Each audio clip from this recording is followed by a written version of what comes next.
Interesting world کے معزز ناظرین، السلام علیکم۔ دوستو، آپ سورج کی گرمی سے تو واقف ہوں گے۔ حالانکہ سورج ہماری زمین سے 150 ملین کلومیٹر کے فاصلے پر ہے، لیکن پھر بھی گرمیوں میں اس کی گرمی سے ہمارا جینا محال ہو جاتا ہے۔ اور اگر ہم خود کو وینس پر کنسیڈر کریں، جو کہ ہماری زمین سے ایک قدم آگے ہے، اس پر سورج کی اتنی تیز کرنیں پڑتی ہیں کہ یہ گرمی ہمیں کچھ سیکنڈ میں ہی خاک بنا دے گی۔ لیکن سورج کی گرمی سے ہمیں بہت فائدہ بھی ہوتا ہے۔ اس کی وجہ سے ہی فصلیں پک کر تیار ہوتی ہیں۔ اس کے علاوہ سورج ہمارا سب سے بڑا انرجی سورس بھی ہے۔ سورج کا درجہ حرارت 1.5 کروڑ ڈگری سیلسیس ہے، اور اس کے سائز کا اندازہ آپ اس بات سے لگا سکتے ہیں کہ اس میں 13 لاکھ سے بھی زیادہ ارتھ جیسے سیارے سما سکتے ہیں۔ اگر فیوچر میں ہمیں زمین پر زندگی کے لیے سورج کی ضرورت ہوتی ہے، تو کیا ہم اپنا سورج بنا سکتے ہیں؟ زیادہ تر لوگ کہیں گے کہ نہیں، اور کہیں گے کہ ہماری زمین تو اتنی گرمی برداشت ہی نہیں کر سکتی۔ لیکن آپ غلط ہو، کیونکہ ہم نے اپنا سورج بنا لیا ہے، جو کہ اس سورج سے 10 گنا زیادہ گرم ہے۔ حال ہی میں چائنیز سائنٹسٹ کی ایک ٹیم نے ایک ایسی ہی ڈیوائس بنائی ہے جو ہمارے سورج سے بھی 10 گنا زیادہ ہیٹ پروڈیوس کرتی ہے۔ یہ ڈیوائس ایک آرٹیفیشل سورج کی طرح ہے، اور سائنٹسٹ نے اسے Chinese experimental advanced superconducting tokamak کا نام دیا ہے۔ یہ artificial sun 16 crore degree Celsius تک ہیٹ پروڈیوس کر سکتا ہے،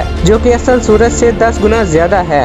سائنٹسٹ نے جب اسے چیک کرنے کے لیے ایکسپیریمنٹ کیا، تو یہ پہلے 10 سیکنڈ تک 12 کروڑ ڈگری سیلسیس تک گرم رہا، اور اگلے 20 سیکنڈ میں اس کا ٹمپریچر 16 کروڑ ڈگری سیلسیس تک ہو گیا تھا۔ آپ کو یہ بھی بتاتے چلیں کہ چائنا ہی ایسا ملک نہیں جو اس طرح کے پروجیکٹ پر کام کر رہا ہے، بلکہ 35 ملک اور بھی ہیں جو اس طرح کے پروجیکٹس پر کام کر رہے ہیں، اور یہ پروجیکٹ بھی انہی پروجیکٹس کا حصہ ہے۔ اس طرح کے پروجیکٹس تو 1985 سے ہی شروع ہیں، اور فرانس اس کا سینٹر ہے۔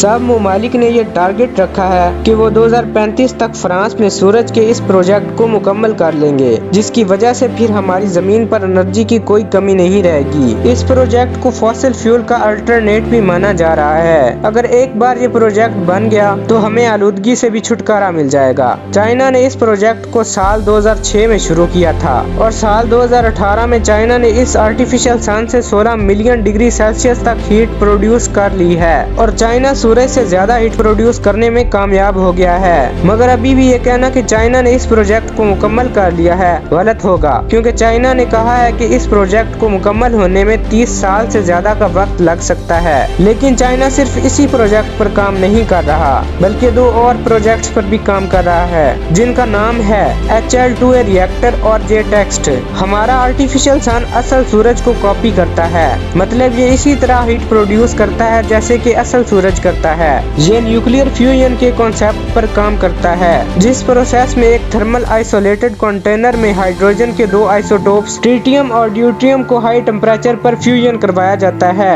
اس فیوژن سے ہیلیم بنتی ہے، جس کے ساتھ بہت زیادہ انرجی ہیٹ کی فارم میں ریلیز ہوتی ہے۔ یہ پورا پروسیس تھرمل آئسولیٹڈ کنٹینر میں کیا جاتا ہے۔ سال 2020 میں ساؤتھ کوریا نے بھی اسی طرح کا ہی ایکسپیریمنٹ کیا تھا، جس میں وہ 10 کروڑ ڈگری سیلسیس تک ٹمپریچر حاصل کرنے میں کامیاب ہو گیا تھا۔ ساؤتھ کوریا کے اس پروجیکٹ کو K-STAR کا نام دیا گیا تھا۔ ساؤتھ کوریا اور چائنا بھلے ہی لیب میں اس پروجیکٹ کا سکسیسفل ایکسپیریمنٹ کر چکے ہیں، مگر اس کو پریکٹیکل یوز میں لانے کے لیے ہمیں ہائی ٹمپریچر کی ضرورت ہوگی، جو فی الحال تو بہت مشکل ہے۔ اور اگر اس ایکسپیریمنٹ کے دوران تھوڑی سی بھی ہیٹ باہر ریلیز ہوتی ہے تو یہ سارا ایکسپیریمنٹ ناکام ہو جائے گا۔ سائنٹسٹ نے کہا ہے کہ اس پروجیکٹ کو مکمل ہونے میں کئی سال لگ جائیں گے۔ جب فیوچر میں سائنٹسٹ اس آرٹیفیشل سن کو بنانے میں کامیاب ہو جائیں گے، تو وہ ہمارے ٹریڈیشنل انرجی سورس کو اس سے ریپلیس کر دیں گے، جس کی وجہ سے ہمیں آلودگی جیسی خطرناک بیماری سے ہمیشہ کے لیے آزادی مل جائے گی۔ لیکن اگر انسان نے اسے غلط استعمال کیا تو یہ ہماری تباہی کا باعث بھی بن سکتا ہے۔ تو دوستو، آپ کو کیا لگتا ہے کہ کیا انسان کبھی فیوچر میں اپنا آرٹیفیشل سن بنا سکے گا؟ اور اگر بنا سکے گا تو یہ ہمارے لیے اچھا ثابت ہوگا یا برا؟ اپنی رائے کمنٹ سیکشن میں ضرور دیں۔ آج کی ویڈیو میں بس اتنا ہی۔ اگر ویڈیو اچھی لگے تو ویڈیو کو لائک کریں، چینل کو سبسکرائب کریں، اور ساتھ لگے بیل آئیکن کو ضرور پریس کر لیں، تاکہ جب بھی کوئی نئی ویڈیو آئے تو اس کا نوٹیفیکیشن سب سے پہلے آپ کو مل جائے۔ تو ملتے ہیں نیکسٹ ویڈیو میں، تب تک کے لیے اللہ حافظ۔